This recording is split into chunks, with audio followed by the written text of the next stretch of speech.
Hi, I'm George Norrie, and welcome to our Coast to Coast AM YouTube channel. Have fun, tell your friends, and share us with everyone. You can also find us on Facebook, Twitter, Instagram, TikTok, and Coast to Coast AM's mobile app. And always remember to log on to our website at coasttocoastam.com for daily articles, the best paranormal information, and all you need to know about your favorite guests. And now you can become a Coast Insider directly through the Coast mobile app. We welcome our international listeners and even offer a free 2-week trial. So don't delay. Become an insider today. And welcome back to Coast. George Norrie with... We're talking with Neil Howe about both the polarization that we exist, these extremes that seem to buffet us as a culture, not just Western society, but also globally as well. But out of this, he promises that we will head back into the first turning, the first of the next 4 cycles. And sometime in, you say the next 10 years, is that a little longer than traditionally these turnings have been? It's a little longer than we were estimating in the 4th turning, I think, partly because phases of life are lengthening. Obviously, young people are reaching adulthood at later ages. Yeah, that's true. Yeah. Opposite later ages, and my God, leaders are certainly leading at later ages. Oh my God, that drives me crazy. So what that does, the whole premise of generations is sort of premised on phase of life roles, right? Right. So if something hits you, like a sudden change in the social mood, it affects you differently if you're expected to be a child as opposed to be an adult, right? Or if you're expected to be a midlife leadership role as opposed to a young adult. So the dilation of phases of life is slightly dilating the cycle a little bit, and I think, and you can see that in our political life, obviously. Yeah. Older people in office and so on. So that's nuts. That's crazy. That's a central argument in the book I wrote with this rabbi and this Muslim scholar, How Millennials Can Lead Us Out of the Mess We're In. It's premised. We examine the fact that it's the first obligation of every leader is to train the leaders that will come behind them, not to act like they're pharaohs and they're going to be immortal. And that they're going to stay, they cannot let go of the reins. People who are in their 90s, I mean, that used to be an aberration, but now it's becoming so much more common. This belief somehow that if I die, everything falls apart, like their life depends on us staying together, when the opposite is true. We need new leadership that will be living when the rules that new leadership make actually takes effect, instead of making all these rules to try to dip the country in lacquer. No, that's totally right, but it's not just leaders; it's the generation as a whole is right. sticking around longer, and young people are delayed. But look, so you have this slight slowing down of the clock, but it's not going to change. I mean, we've seen it speed up and slow down before over the century. So I don't regard this as anything really unusual. The turnings used to be longer. Actually, today is actually more similar to early modern Europe, when people actually had to wait until the late 20s to establish households. Right. When agricultural society had very little productivity, and you had to be married and actually be able to raise a family before you could actually get married and leave the household. So this is one way that Western Europe prevented overpopulation, and it certainly slowed down the pace of generational change. Anyway, we've seen this speed up and slow down in the past. But look, we have another decade of this. And, I should say it's probably going to get more urgent, I should say worse, before it gets better. But the ultimate resolution and the first turning beyond it will be a very different social mood, right? And so then we can talk a little bit about that and what we see. First of all, what the stages are of a fourth turning. It always starts with the catalyst, like the election of Lincoln and the secession of the southern states, or the Boston Tea Party and the intolerable acts, or the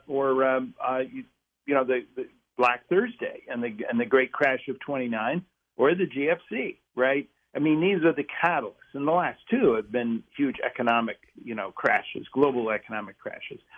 The catalyst is followed sometime later by what we give the name of a regeneracy, when people begin to find themselves as part of a larger community, and usually they're divided. This is different kinds of communities.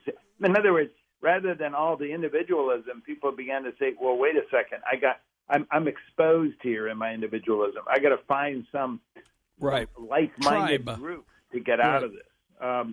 I think that in the 1990s. I just recall the leitmotif of that decade, I think, was Francis Fukuyama, the end of history, individualism and capitalism, and markets would triumph. We would just be disembodied individualists all over around the world, trading with each other, and governments would just fade away. You remember that? That was sort of right on the dot-com bubble, right? Sure. And, well, that turned out to be a dream of the fall season, the unraveling, right? That was an illusion. Like every era has an illusion. We think that can last forever. It can't. The season comes to an end. We move into a new season. This season prioritizes community, and that is something that millennials want. I mean, where do you think all that FOMO comes from? Right. And where do you think all that, fear of loneliness you hear all the time from millennials? I mean, every millennial I know, it's like, let's do everything in a team, and let's be on a social media site so we live a fishbowl existence. Right. But this, boomers wanted to get away from groups. Millennials need groups. Well, and it's just like it's the same thing with Generation Z. I mean, I think it's actually getting a little better, surprisingly, at least based on my anecdotal conversations. But there was a period of time when, even like how delayed millennials were in getting their driver's licenses. That was not a myth. Or for that matter, they're perfectly happy going to a college nearby their parents. Yeah. But that trend toward greater structure, greater protection, a more risk aversion that you saw from first wave millennials to late wave millennials has reached kind of an anxious extreme for these post-millennial kids, right? Right. And that's going to stick around for a while. These are the young people who can't remember America before the crisis, right? Right. So this is the next silent generation, right? It's a very anxious generation, and it is a very anxious generation. They have a lot to be anxious about, we might say, but they're being very strictly and protectively raised by their Gen X parents. Gen Xers are really moving into midlife roles where they control the school boards. They're calling the shots now as parents, and it's very protective. I mean, these Xers they're keeping their eye on them. They're putting little microchips in their backpacks. I mean, they can't. They don't have a single moment alone. To be honest, but you have to remember these Xers were themselves throwaway kids. That's the thing. I was going to say that's the latchkey. Those are the latchkey kids. Exactly. So the one thing Xers do not want to do is to raise kids like they were raised. And this is a lesson that always is true. Every generation raises their kids. They tend to emphasize the traits that compensate for how they were raised. Right. The GI generation as kids during the 1920s and 30s was increasingly protected as kids, and the GIs raised their boomer kids, and they increasingly gave them more liberties, as from first wave to last, until finally boomers could do whatever the hell they wanted, ultimately, and they took advantage of that freedom, I think we can say. Yeah. But this is an old pattern. But look, let's not get distracted. We want to talk about where this is going. Well, and I'll go there, but I'll say, I think one of the positive things I've seen is, and I've worked now with millennials, and I've worked with Gen Xers, millennials, and Generation Z, just like you have. But what I'm kind of curious about is always when somebody would come up about a job or a career, I'm stunned sometimes by the number of people who would say, "Oh no, I don't want to move that far away," and I'm thinking. I felt now in hindsight, I must have looked like a gypsy where I just was like, okay, I couldn't get in a car fast enough and drive 3 states away for a job.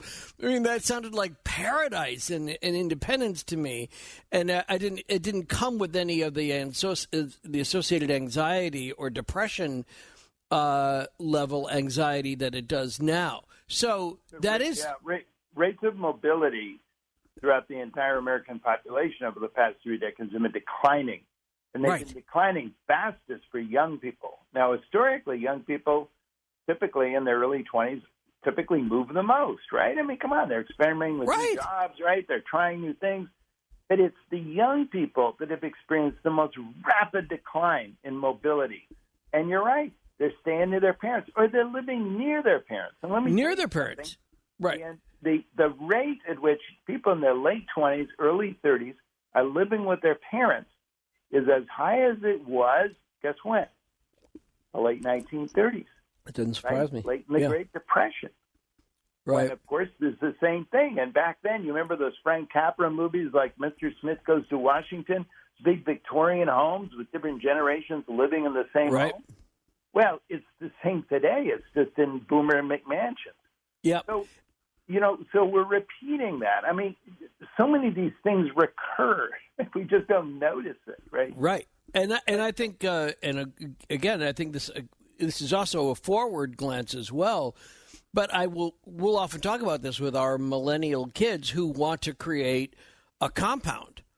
And we'll have our own little, we'll have our place over the garage or whatever, and they'll have their main house, and we'll help with the kids, and we'll do. And I'm reminded of what it was like having my grandmother come and live with us for the last, 10 years of her life. It was great. It was glorious. Got to know my grandmother. But that's when it's like when you're saying about the movies, I'll see something on Turner Movie Classics, and that's exactly the structure that they have back in the 1930s. So during the awakening, just to give you how different it was during the summer season, right? The 1970s saw the most rapid decline in the average size of households in American history. No one wanted to live with each other in the 70s. I mean, the seniors were going off to Sun City, in Arizona, and the young people were going off to Wheeler Ranch Commune, and the parents were divorcing. You know what I mean? And no one was living with each other. I mean, but we're living through the opposite season. You see what I mean? And totally. The whole idea of the nuclear family just no longer seems relevant. I mean, it's the fortress family now. It's everyone's moving into these big homes. Yeah, that's very interesting. Yeah. And I think that idea of self-actualization, of everybody has to self-actualize in another part of, they need like a whole state around them to self-actualize. Well, that's the boomer idea. Yeah, it's so boomer. Is a lone castle on top of a mountain with no one else nearby. They want to be near their kids, but they don't want to live near their peers. And their parents were just the opposite. They loved to live in Levittown suburbs. Right. And they wanted to be near their peers, but later on in life, they did not want to live near their kids. And you remember those leisure world developments in Arizona were age restricted, right? They didn't want any of those boomer kids with all that horrible self-centered music moving. Right. They wanted to listen to Benny Goodman, right? Right. So anyway, it is interesting, but look.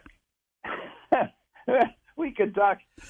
But that's just good. No, this is good. No, Neil, I'm not going to back off. So now we know. Now we've gotten really down to cases about where we are and where we have been. So how do we take that and start planning for what the first turning is going to be like? So let's look a little bit at these processes. So the regeneracy, and I think the regeneracy really started in 2016. I mean, it was the Clinton-Trump election And it was suddenly when we saw seeing this huge rise in voter participation rate to century-high levels. I mean, we haven't seen, whatever you want to say about Donald Trump, he certainly got America interested in politics again. We've seen more people participating in politics, right, than we have had since 1910. I mean, going way back. Right. And so suddenly these groups that I talked about were what we call the blue zone, red zone, and people increasingly want to live with these groups. The one experience that people want to avoid more than anything else, living near someone who's different, is not so much race, religion, or anything else. It's someone who's politically different. I mean, that's the most uncomfortable thing for most people today. So here it's the sorting of America, and that's why most states are lopsided in favor of one candidate or the other. Increasingly, most counties are that way, right? And this is dangerous. I want to come back to this because, of course, this is the idea of civil conflict in our future, right? But this is something that we saw in the Great Depression, of course. It was the beginning of the New Deal, and it was the election of Franklin Roosevelt in 32 and 36. The 1930s was intensely partisan and divided. If you were a Republican, you thought it was the red decade, and if you were a Democrat or a Popular Front supporter of the New Deal, you thought it was the fascist decade. And in fact, fascists were taking over countries in Europe and around the world. I mean, no one thought that liberal democracy had any future in the 1930s. You're going to go one way or the other, right? It was either the future was either communism or fascism. And increasingly today, Ian, we see polls showing that millennials have less trust in the future of democracy than older people. They see that democracy is just a vetocracy. It's a way to talk about everything, but nothing ever changes. There's always vetocracy. There's always a veto. There's always a filibuster. There's a something, right? And the old get to keep what they have, and their future gets sacrificed. We now have this fiscal year, we're going to have net public debt equal to 100% of GDP, which is what it was at the end of World War II. But we haven't fought a war yet, Ian. Right. What the hell are we doing? Right. And this is all that they're going to have to pay back. And I don't see many of them with a lot of extra income to do it. No, and what's more, Generation X gets screwed. Oh, well, Generation X is in the worst shape. I know. I feel so sorry for them. Time left. Millennials at least have the time left to recover. But but that's the nomad archetype, right? They have to find their own way to survive. I know, but I always feel bad. If you look at so many of those, they come up in the short end of so many things. It's such a raw deal to be critical. Gen Xer. But Gen Xers will be absolutely critical to our nation's future because they will be in midlife leadership roles at the extreme moment of crisis in the mid to late 2020s. And I talk a lot about them in the book. Their survival skills, their pragmatism, their ability to create something out of nothing is going to be huge. They will play the same role as George Patton or Dwight Eisenhower or any of those leaders we saw in the late 30s and 40s. Well, I look forward to President Sheryl Crow.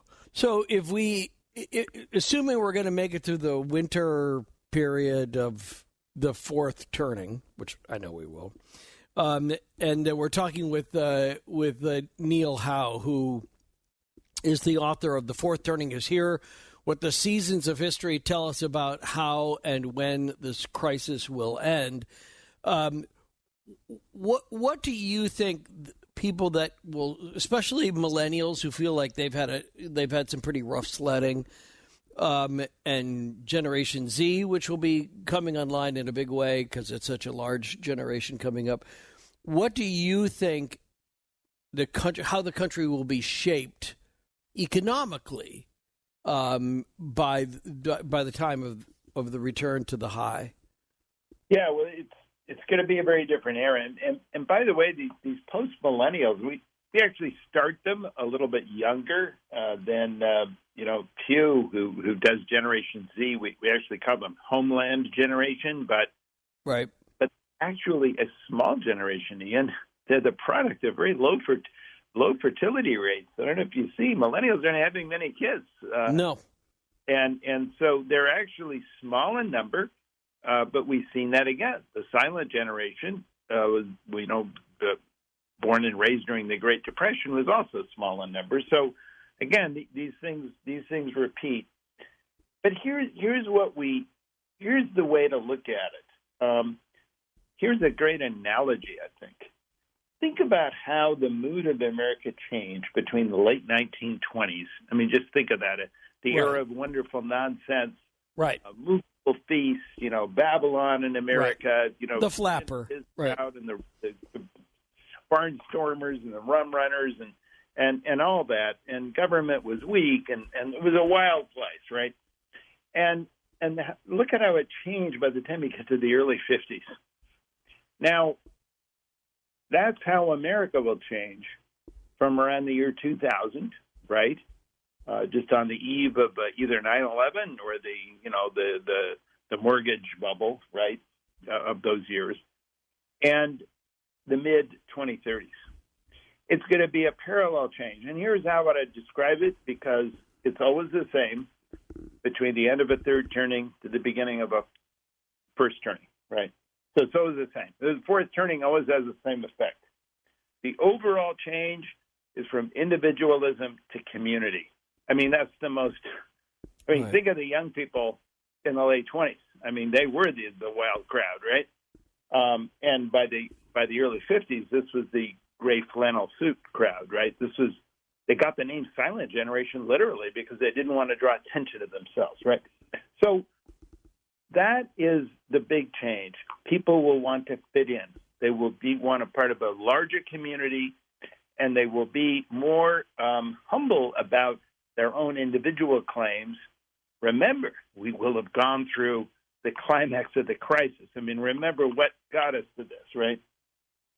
So that will be the basic change. And along with that, there will be four other things that I talk about in detail and how this happens every time. We will go from privilege to equality. Income and wealth equality always rises. That is to say, wealth and income become more equal in the first turning. And we saw a huge rise in equality during World War II and during the 1950s. We actually reached maximum equality of income and wealth sometime in the mid to late 1960s before it all started to go the other way, right? Strong middle class, in other words. We will also move from defiance to authority. People will take authority more seriously, right? There will be someone in charge. People will follow the rules more, right? And because when you think of like as an ordered society, we will go from deferral to permanence, meaning all the problems we now defer, we will suddenly start building permanent solutions to. Paying back the national debt, building up the infrastructure that we never bothered, we still don't bother to rebuild, doing things that last for a long time. And this is what you call the rebirth of the republic, or the refounding of the country, is you begin to make permanent changes in policy. You build new institutions which again invest in the future. And this is why these periods, these first turnings, are a kind of a rejuvenating of America, right? We've become young again because we start thinking about the future, and the generation that fully comes of age in it, and that, by the time it really gets underway, they're entering, obviously they're in midlife, they're beginning to get leadership positions, will be the millennials, just as it was the GI generation coming out of World War II. And finally, in the culture, we move from irony to convention. And I discuss each of those at some length. And I talk about how each of these fourth turnings has brought that change to America and, to America's antecedents in Britain, sort of that tradition as well as in other countries where we've seen this pattern. So the kind of world we're going to be in. And let me say this about turnings. A social mood is never, all good or all bad, right? Right. Like all things in life, it's a balance. And I think a lot of people who remember the 1950s, they kind of say, well, particularly from today's viewpoint, we see a lot of good things about it, right? Because the 1950s were all about community, kind of objective community performance. And today we live at a time when everything is about sort of personal, individual, subjective, fulfillment, right? Right. And so the things we can do today, we're amazed that we could find so effortless back then. We could actually balance the budget and still invest in all these huge things for the future. How in the world did we do that, right? Well, and you look at, as a parallel to that, look at CEO pay, which I think people should be paid fairly, but in the 1950s, the average CEO was making somewhere around 20 times, a multiplier of 20x, the average worker, right? Professional sports player, the same thing. I mean, these people playing professional sports didn't earn all that much more, right? No. But now it's 400. The average CEO is 400 times. Exactly. The worker, and the leadership at the CEO level, I think you could fairly argue, is not 400 times better than it was in the 1950s. I think you will get pretty uniform agreement on that one. Right. They're too busy cashing in their options, right? Right. And the options come on failures, not on successes. Yeah. So that's even, there's not even a hedge in that sense of the this is a curb on, if you had done really well here, this is the color of your parachute. That's not even a question anymore. It's like whether I succeed or fail, I get this much money to walk away. They're too big to fail, Ian. You just have to keep in them and moving on. Look, but this is the change, and I'm saying it's both good and bad. And it's interesting. You look at. It's interesting that even I think progressives were always the most negative to the 50s. A lot of conservatives always think, okay, low crime, everyone fits in, great sense of community. And progressives always groused about the 50s, right? Because of, women, minorities, all the rest. And yet I think today, even progressives, think about an era, Ian, when the middle class was strong. The typical worker actually enjoyed strong real earnings gains every year. Unions were strong. When government was actually respected, when ordinary people actually did what the experts told them what to do. Even progressives would feel pretty good about that. And in terms of civil rights, you had enormous gains in minority income and wealth gains during that period, stronger than whites. And by the end of the period, right at the end, we passed the Civil Rights Bill. But that goes to show you how far that was behind, though, too. I think that's kind of a false positive. How did we change from the beginning to the end of that period? Right. And think about that. Would we pass the Civil Rights Bill today? No. I don't know. Yeah. No, and I think that I often, when people say, well, it's not as good as it used to be, I always ask them, name me that perfect year. Nobody can ever come up with that. That's a myth, right? And then people say, well, it was so much better in the 1950s. I said, great.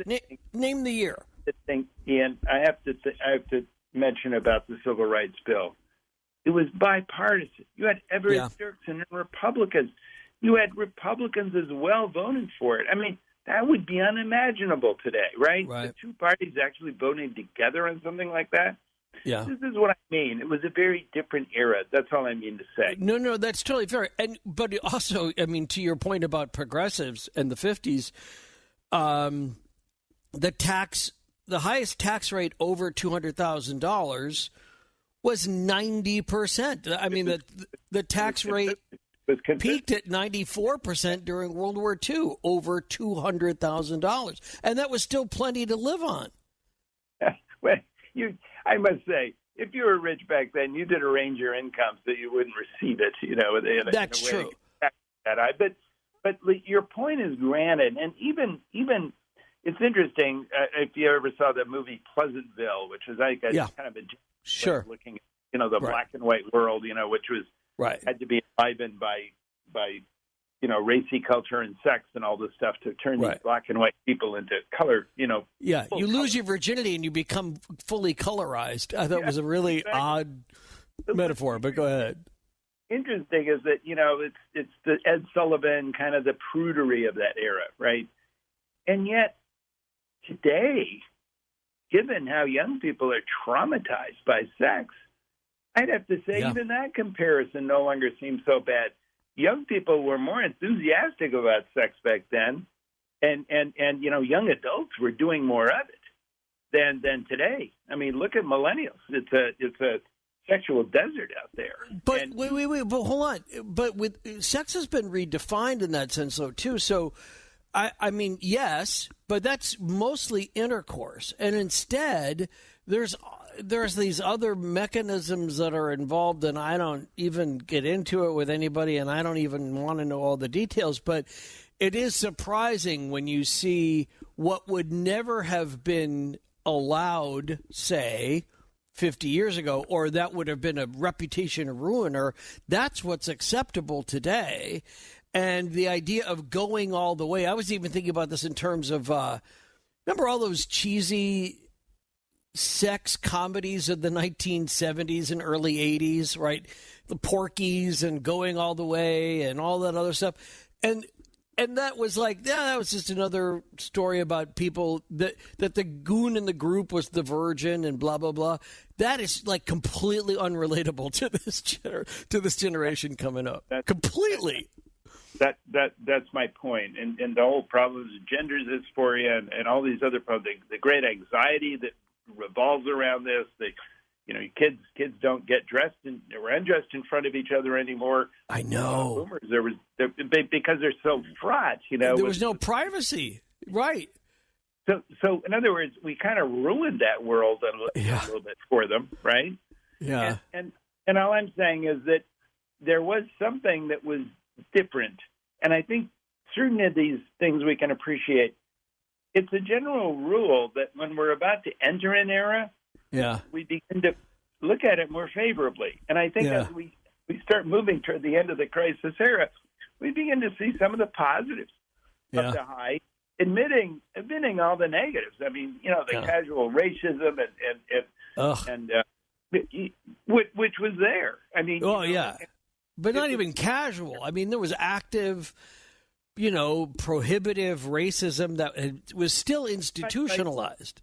By casual, I just mean it was part of the atmosphere. You know what I mean? I accept that. Okay. It was just part of what was going on, right? And so it was what it was. And as I say, there's no such thing as a good or bad era. And certainly an era of conformity and groupthink had huge critics, even at the time. Yeah. Invasion of the Body Snatchers and the Manchurian Candidate and Organization Man and the Lonely Crowd. I mean, people made fun of it. You remember the song by Malvina Reynolds, Little Houses. It made it ticky-tacky, and they all look just the same. I mean, that was the suburbs, right? Yeah. But it was what it was, right? Yeah. I mean, it was what was built by the post-war generation. Levittown. Yep. Levittown designed by someone who had been a CB during the war. They built these Quonset huts in the South Pacific overnight. He felt he understood what a group-oriented generation like the GIs would really like, and I think he got that right, with the suburbs. Yeah. Yep. And it was proved hugely popular. You along the way, you reminded me of the positive and negative terror of being a seventh grader who made the Frost-Off football team. And what that meant the very first time I had to go to a group shower after a workout. And it's like, there are certain things that people just can't relate to. I even would, at my high school, they was still very much part of this sort of Eastern prep school kind of concept, and so we weren't issued bathing suits. They locked the doors to the indoor pool, and we all swam naked in PE class, and it wasn't considered perverted. It wasn't considered. It was just like something you did, and it's a little bit like being in the Army. It was a little bit like coming out of that kind of culture. So, what do you think? Like extrapolating then, maybe again, looking forward to what would be the good side of what's coming in the next high? The good side is this. The good side is a society where individuals are making fewer demands is a society which collectively is able to do so much more, right? I mean, think what some of the good things in America did back in the American high. I mean, we created this enormous infrastructure, the miracle vaccines. We had this very strong public health back then. Unlike today, we had interstate highway system. A lot of these things were built in the name of national defense. True. And we put humanity on the moon. I mean, think of that. Think of the things we did and how interested we were in progress and technological advancement and curing world hunger and world disease. I mean, today everyone absolutely despairs of progress. And one of the things we did after World War II, nation building.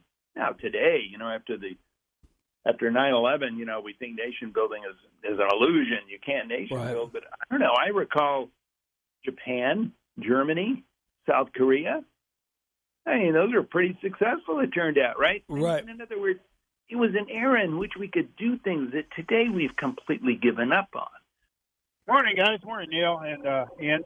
I'm listening today. I got so much that goes into my head when you speak, but my biggest thing is each generation faces a challenge. I mean, my mother and father were in the Depression, and then boom, they get hit with World War II. And then we're baby boomers. We were always scared of nuclear annihilation, and it goes on and on and on. But I think as each generation goes, I remember my mom and dad looking at us and thinking, oh, you're listening to the Beatles and doing all that stuff. And then I look at the generation underneath us, and I'm not to critique anyone, but I think we're becoming weaker. And the challenges that are coming, they're not up to it. I mean, we look at our education and all these things, and then we reach out for space. I don't know if that's the new challenge to go into space, and I wonder, is our answers out there? Should we fix what's going on here? Well, that was the same issue back in 1963, right? I mean, there was, should we fix our problems here or go into space? And that question's always been there. But let's go ahead, Neil. What's your response to John? Well, first of all, boomers are a generation interested in the here and now and the inner space, not in the outer space. And as I recall, after Watergate and Chappaquiddick, Chappaquiddick and the Apollo moon landing and Woodstock were all about the same time, as I recall, separated by about 3 weeks. But after all those things happened, boomers weren't interested in the outer space. And as I remember, after 1974, we just shut down the whole Apollo moon landing, the moon program. We had originally plans to go further. No, we weren't interested. Let's solve problems, closer to home and so on. Right. I think boomers were not interested. I think the idea of building, big institutions, making them bigger and grander, and reaching out, in the Star Trek mode, out, in the additional worlds and additional solar systems and so on, just really wasn't as interesting to boomers. I think the rising generation today actually has more interest in objective scientific knowledge than boomers did, and I think that could be something more interesting to them. On the whole point about weakness, challenge, every time there's a grave challenge in a fourth turning, we often ask this question about the young generation that's about to hit it, right? So the GI generation, which was, in their 20s, in the in their teens, 20s, and in the late 1930s, people had questions about them because they were protected kids. They were raised with Boy Scouts and Girl Scouts and child protection laws and allowances for good behavior, and they were definitely sheltered more than the earlier, lost generation had been. And people wondered about them, and many of them were radicals. Everyone calls them the greatest generation because they, conquered half the world and saved the world from fascism. But what people don't recall is that a large share of them were socialists, were card-carrying communists. They took their orders from the Comintern. The new movie Oppenheimer came out and actually kind of makes that point, to people. But they were, in other words, they were truly disenchanted with the state of America at that time. They wanted radical change. They certainly didn't want to fight a war, and they were signing these Oxford pledges, because of the horrible memory of World War I. If asked by my government to fight a war, I swear, I will not serve. And they filled college stadiums at Harvard and Stanford and Yale to sign these pledges. Well, even as late as 1937. Well, you see, that wasn't a very good indication of how they ended up behaving, right? Right. So we need to. One thing that's hard for an historian is to go back and see how life really looked at the time, right? We sometimes paper it all over. We look back and we sort of fill in all the pieces the way we'd like it to be. But it's amazing how young generations surprise us, isn't it? Yeah. Well, and how easy it is for successive generations to forget it. So, exactly. Again, just going back to media from the Turner Classic Movie Collection, I was watching a World War II movie, I don't know, a couple weeks ago, and they were picturing these incoming officers and enlisted men as they were in college before they go off to sign up after Pearl Harbor, and they're all wearing college sweaters with a big Y on it or whatever, and they're wearing nice slacks and saddle shoes and megaphones, and they're going to the big game. And they make the point in the movie that these people got hardened fast when they needed to. And up until that point, what was the point? Well, you remember that in the movie Patton, I think, right. George Patton at the very beginning giving a speech to these young GIs who were about to land in Africa, right? I mean, that was their first, European theater of conflict for the GIs. And he gave them a no-nonsense lesson, which was really lost generation to GI generation. You know what I mean? This is reality, right? And they didn't do very well at first either. The American troops failed. They didn't do very well against Rommel. I think Rommel really tripped them up at the Kasserine Pass. Right. And they had to go and regroup. And one of the things is that's when Patton finally took over. Yeah. And shook them up. And so, in other words, it's a process, right? Right. But the GIs ultimately did do amazingly well, right? And what they achieved, it was just beyond belief. Well, and even at the time of the Cold War, the people of Milwaukee were electing socialist mayors. Oh, absolutely. And, right? but among the New Deal generation, I mean, remember Stevenson and remember and remember the strong progressive party in the 1950s. I think the mainstream of the Democratic Party, as they grew older, became strongly anti-communist, and of course that came a little bit out of alliance with Uncle Joe. But then they became fearful of Uncle Joe, but they still had a very strong New Deal mentality, the rise of the middle class, a bigger, stronger government. And the Democrats had a stronghold with that generation on Congress that wasn't broken in the House until Newt Gingrich in 1994. Remember, I mean, that lasted forever. We might have occasionally had Republican presidents, but Congress remained in the hands of the Democrats for a long, long time. And that was the long reach of the GI generation.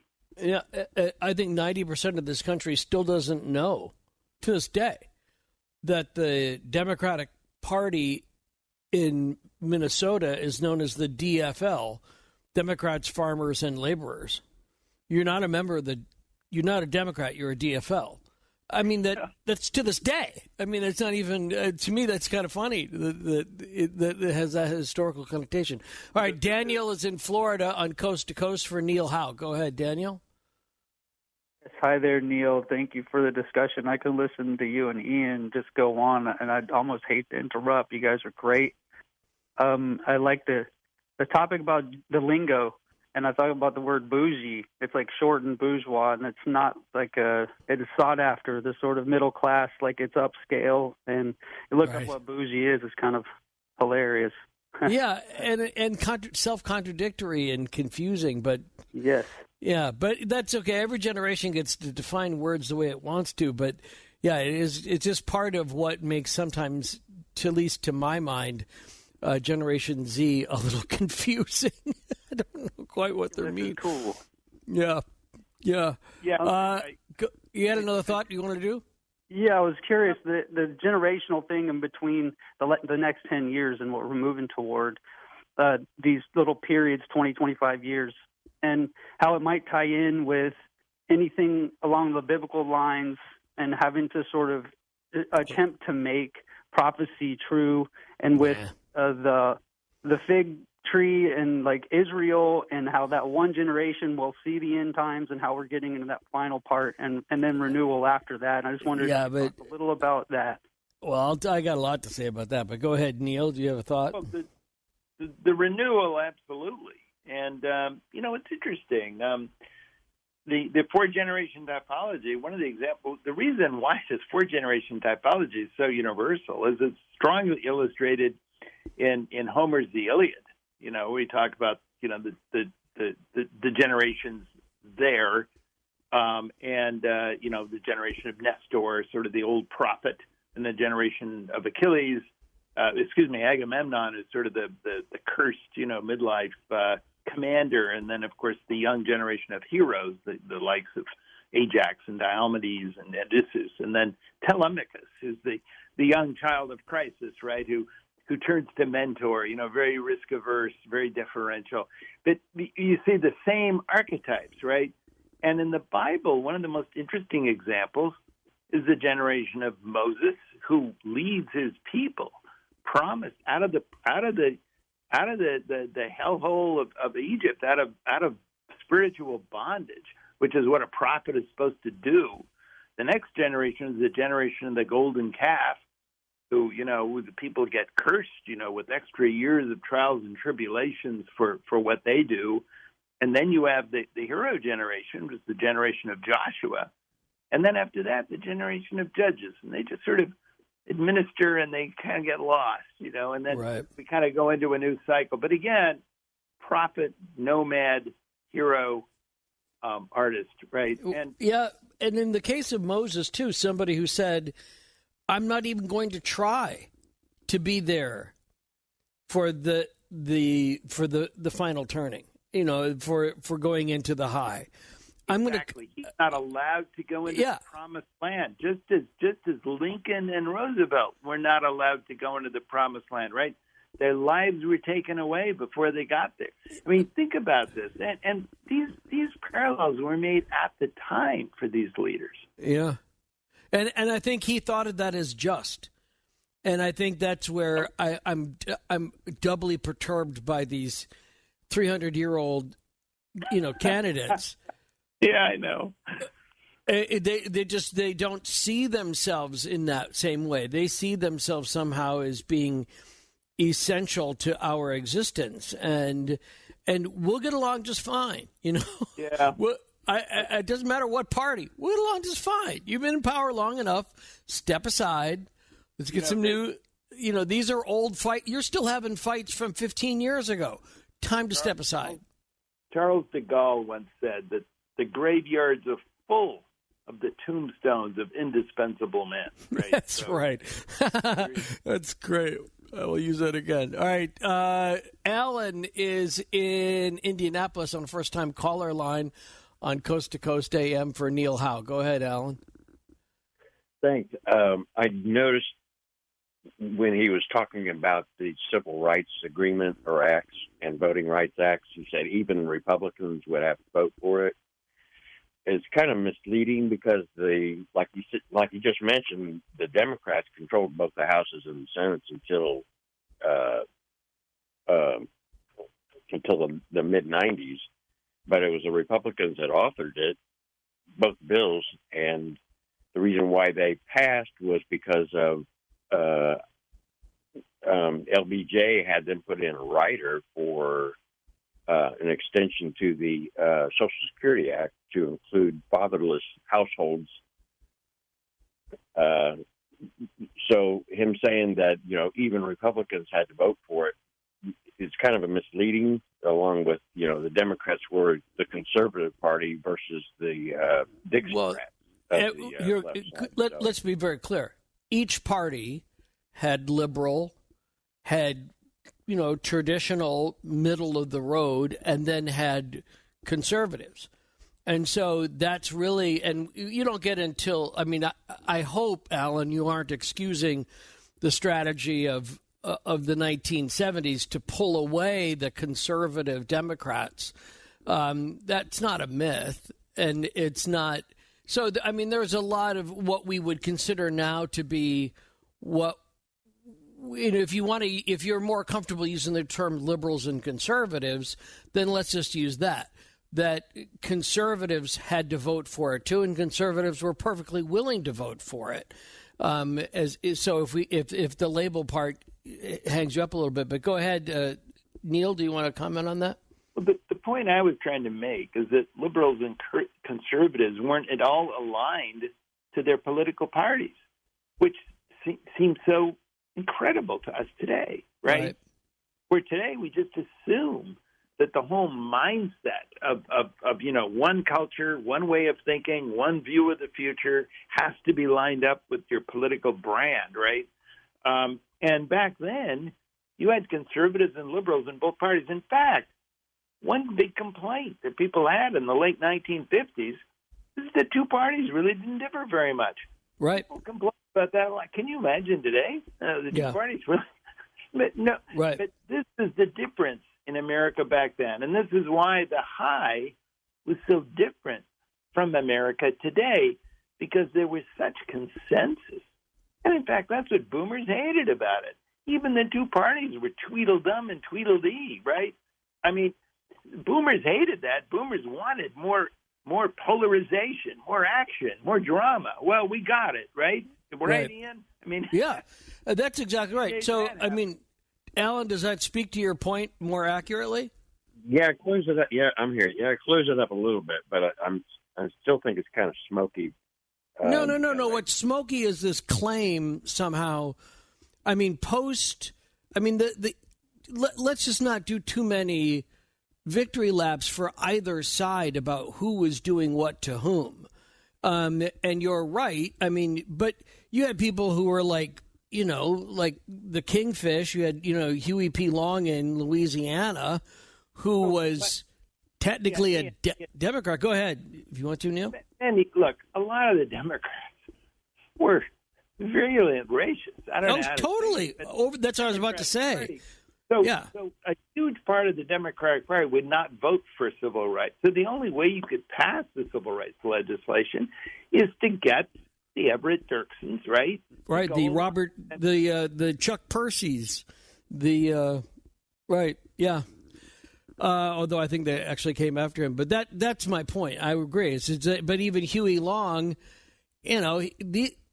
whatever he was really just a populist probably leaning towards socialist. But anyway, let's leave that there from now. This is why I hate when we get caught up on politics, because people like to make talk radio points. All right, so let's come back, though. We'll give you all the numbers you need to know to join the conversation next on Coast to Coast AM. This is Ian Punnett. So we have just a few more minutes, but we'll get as many calls as we can in between now and then with our guest, Neil Howe, author of The Fourth Turning Is Here, What the Seasons of History Tell Us About How. and when the crisis will end. And you're sticking by the 10 years is when the crisis will end, but we still got some unnamed sort of challenges to go through between now and then. Yeah, well, we certainly do, and typically, conflict. I mean, organized conflict. We didn't really talk about that, but we certainly see it on the horizon now, both internal and external. And one part of the book, Ian, that we talk about quite a bit is the spectrum of internal and external conflict. The partisanship and the polarization leads often to internal conflict. Obviously, we had a civil war in our history. It's almost entirely internal. The American Revolution was regarded by most people at the time as a civil war. Certainly more Americans killed other Americans during that war, loyalists against patriots than British did. We forget that. That was also a civil war in our history. And even the 1930s, as we said earlier, had a strong polarization element that flipped, into an external conflict with a little bit of a realignment of politics in 1939 and 1940. But the whole question, we see both of them today, right? I'm a demographer. I look at polls all the time. And 10 years ago, the topic of civil war in America was completely off the radar screen. No one even asked questions about it, right? Today, they do all the time, and about half of Americans think it's likely. I mean, in their lifetimes, yeah. No, I mean in the near future. That's what I mean. I just mean they see it as something that they're going not theoretical or abstract, not 50 years in the future, but yeah. Yeah, exactly. They see it as an imminent. They see it in the near future, and we see the attitudes. We see the extreme temperature thermometers, and people think about the other side, and the fact that we've kind of lost the guardrails of American politics. I mean, people increasingly think that anything is justified so long as, because what increasingly people believe is that the other party takes charge, America will be ruined forever. It will cause lasting damage, and there is no recovery. And democracy really can't work when you don't trust the other side, right? Or value the process as well as the outcome. In other words, if you lose, it's unrecoverable, and therefore people don't really trust the democratic process anymore if it's unrecoverable. And there was but anyway, that is an issue. And then obviously external conflict. I mean, we have a major land war in Europe, and we have a full court press going on in the Western Pacific,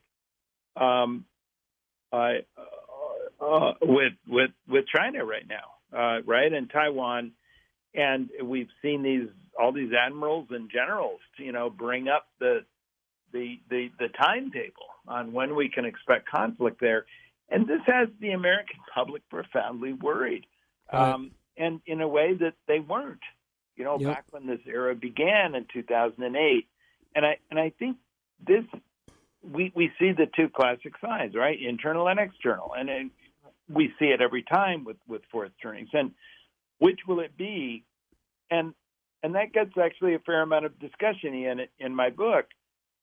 Because very often we don't know until pretty late in the crisis.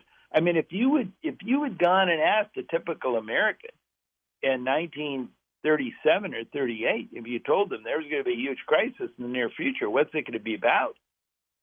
They would have said, I don't know, communism and capitalism. In other words, there would have been a revolution, right? I mean, they already saw it, right, with the labor unions and the Pinkertons and the sit-down strikers on the streets. And we already saw the tension in America internally. But the idea that it would be a war against fascism, America was still profoundly isolationist at that point, right? So, in other words, this is interesting to me how indeterminate the idea of conflict, organized conflict, does seem to be a theme, a strong presence that emerges before the fourth turning is over. I mean, at the climax of the fourth turning, but with the nature of the conflict is extremely hard to predict. Yep. And I've always said that we're one national drought away from finding out who we really are. That's very well said. Yes. Yeah. We got Bill who wants to join in on the part about World War II. Do you want to take Bill here real quick? Bill's in Florida for Neil Howe. Go ahead, Bill. Hi, how you doing? Good. I know some interesting anecdotes about World War II that would pretty much blow your mind. But you can verify the accuracy, simply by using your smartphone. One of them is the fact that in World War II there were 103 German aces who each shot down more than 100 planes. So these 103 men together shot down enough Allied flyers that would fill up the Roman Colosseum. Well, how does that speak to what we were just talking about? It's an interesting fact that very few people know. The highest scorer was Eric Hartmann with 352 kills. Okay, but we're talking about in terms of generational thing. I thought you wanted to jump in on the World War II aspect of it because I kind of put Neil on hold here for a second. But so thank you for that. Let me go back to what we were just talking about then.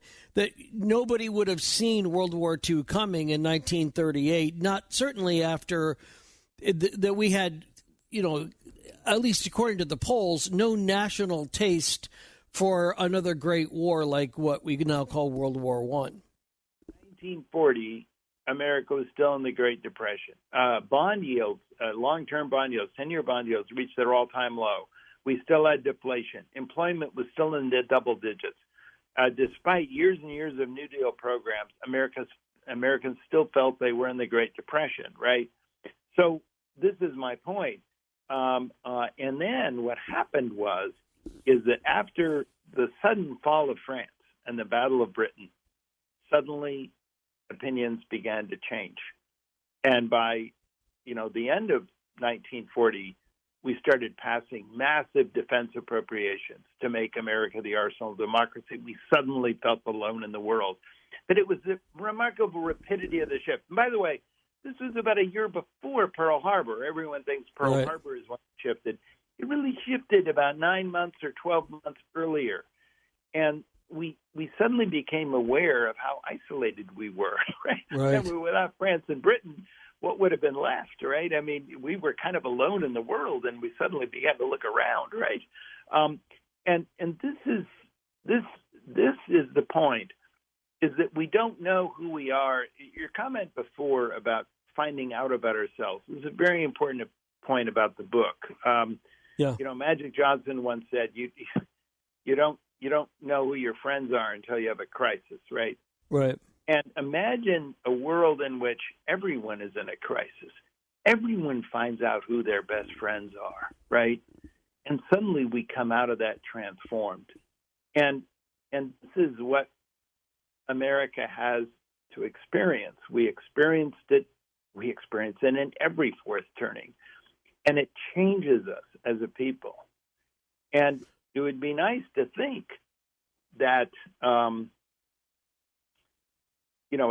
as William James once said, we could have a moral equivalent of a war.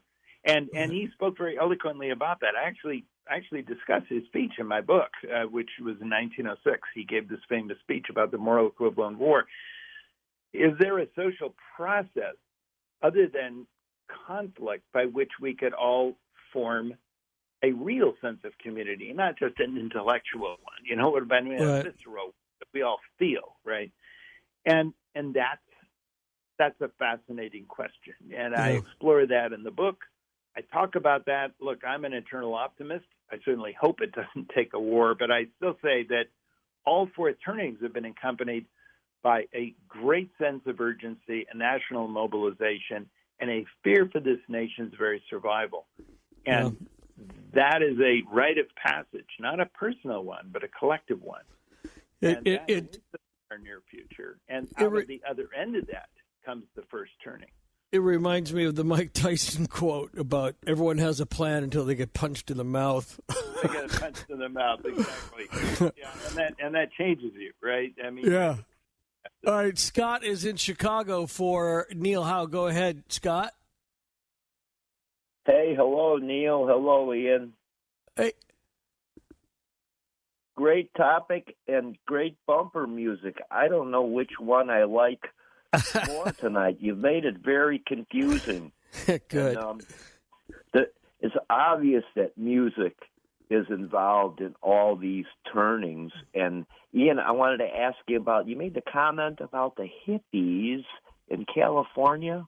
When they met the mountain people, they started playing some special music coming out there. That was an awesome song you had. Yeah, Will the Circle Be Unbroken? Yeah, with Mama Carter, Maybelle Carter singing. Yeah, that was really awesome. And the topic, Neil, man, he is out there. He is way out there. But here, I'll leave you with one comment. Thank you for taking my call. I bet you that Sublime won't make your bumper music, even though I have to smoke two in times of peace, and in times of war, I have to smoke two more. Well, I've already used Sublime in the past for bumper music. Not tonight because we're out, but I'll keep that in mind in the future. But Neil, I think, and thank you, Scott. You'll enjoy. We're gonna have Styx coming up in about a month or so. I have a feeling, and this is where a lot of people it seems impossible to me to think that people are still getting introduced to you and your former partner, your late partner's work, William Strauss. But I do think there's got to be a lot of people out there that still, they think about this and they think about it in terms of their own life or what they were taught about American history, and they just go, and it's still, you are still new to the party for a lot of people and how they look at their worldview. Well, we are, although it's different now. A lot more people have been exposed. I mean, look, our first two books, Ian, we're slow burns, right? The fourth turning, we sold increasing numbers of copies. Once the GFC had happened, once 2016 had happened, this new book that I've done is third week on the New York Times bestseller list. When we never did that with our earlier books, I can tell you that. Well, I can tell you this: I hadn't been to a business conference where you weren't quoted, so maybe that's part of the slow burn. Let me ask you about that though, real quickly. What do you see then as the future of media in the high coming up? It's going to be, kind of what the culture is going to be like. Kind of corny, conformist, more risk averse. It's going to bring people together, less place to experiment. Look, we repeat the same cycle over again. Near the end of the first turning, there'll be more racy experiments. There might be romantic and beatnik kind of experiments at the edges, kind of testing the waters, right? And then finally the awakening will hit, right? And all the doors will blow open. So, in other words, the tone, remember, one of the trends I talked about was from irony to convention. But eventually that goes back to irony, and anything goes, right? So we're gonna see that. Remember, we talked about the yin and yang, and we will see another awakening. And I talk about that late in the book. I talk about, what are we going to have by the late 2050s? The next awakening. What that will be like, and who will be in old age? Who will be entering old age? Millennials. Who will be at the height of their power? This generation of civic rationalists. Suddenly, creating these huge engines of collective progress, and suddenly to have their own kids take a different path, it's a rhythm we've seen before. We will see it again. I think we have time for one last caller. Let's try Thomas, if he promises to be quick, in Wisconsin somewhere. Thomas, you're talking with Neil Howe. Hey, Ian, I will be quick. For your guest, I was hoping to discuss the actual path towards manifest destiny in this country, with peace in our streets turning swords into plowshares, spears into pruning hooks, which could lead us to world peace and potentially utopia. All right, I like that.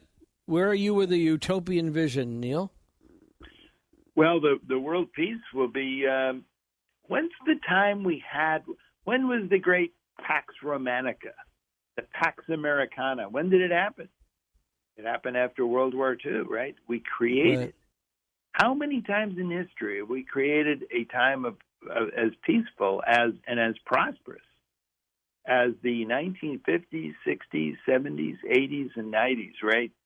That's what we did with the last first turning. Think of what we did after the Civil War. This is a prospect that I think about, right? But it will take effort, and it won't happen by accident, right? It will take deliberate effort, and it will take strong institutions that work. You know, the United States did a lot of work to do the IMF and the World Bank and the UN and all these international institutions that tried to create the rules that a world could work with. And we've prospered with them. Now they're all falling apart. Now they're all falling down. And we have to go through the crucible again to remake them. And that's kind of what we're facing right now. Well, what a perfect ending. I hope you had as much fun as I did. That was great. It was funny, and I enjoyed being back with you. The Coast mobile app is now available for download on iPhones and Android devices. You can become an insider directly through this app. This is a great option for our international listeners, and new users will also receive a free 2-week trial.